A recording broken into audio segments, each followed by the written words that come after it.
Kawanan pencuri spesialis rumah kosong berhasil ditangkap jajaran Polres Buleleng. Tak hanya mengambil perhiasan, para pelaku pun nekat mencuri isi perabotan rumah tangga. 4 pelaku pencurian spesialis rumah kosong di Kota Singaraja berhasil dibekuk jajaran Polres Buleleng pada Rabu malam di sejumlah tempat. Keempat pelaku yang merupakan residivis kambuhan ini adalah Gede Kastawa alias Kolak, Komangura, Gusti Api alias Atapak, serta Nyoman Musjaya alias Pletang. Keempat komplotan pencuri ini merupakan residivis kambuhan yang selalu menyasar rumah kosong di seputaran Kota Singaraja dan Kecamatan Sukasada, Buleleng. Tak hanya itu, para tersangka ini pun nekat melakukan aksinya dengan menguras seisi rumah korbannya. Tersangka nekat mengambil kasur, televisi, tabung gas hingga pakaian korban.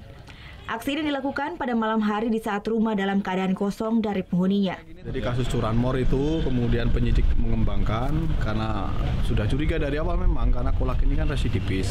Pasti tidak hanya sekali dua kali dia nyuri. Ternyata benar, dia mengakui ada 2 TKP.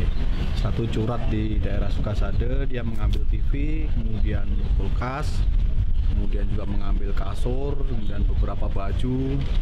Semua barang yang ada di rumah itu dia ambil semua itu. Cas HP pun dibawa. Seorang pelaku pencurian mengaku aksi ini dilakukan sendirian dengan menjebol jendela rumah yang sedang kosong. Setelah berhasil masuk ke dalam rumah, pelaku pun memindahkan barang curiannya di salah satu rumah kosong di dekat rumah korbannya. Dari 4 pelaku, polisi mengamankan 2 buah televisi, lemari es, charger HP, 1 set perhiasan emas, tabung gas, uang tunai, hingga salon aktif. Untuk mempertanggungjawabkan perbuatannya, para pelaku dijerat pasal 363 KUHP dengan ancaman 7 tahun penjara. Putu Wijana melaporkan untuk NET. Oh yang beneran? Iya, oke. Nah, udah kan untuk beritanya? Jangan lupa di subscribe, di like, dan juga di komen ya akun YouTube dari Net Bali. Terima kasih udah subscribe. Yang belum, jangan sampai lupa di sebelah sini nih. Subscribe.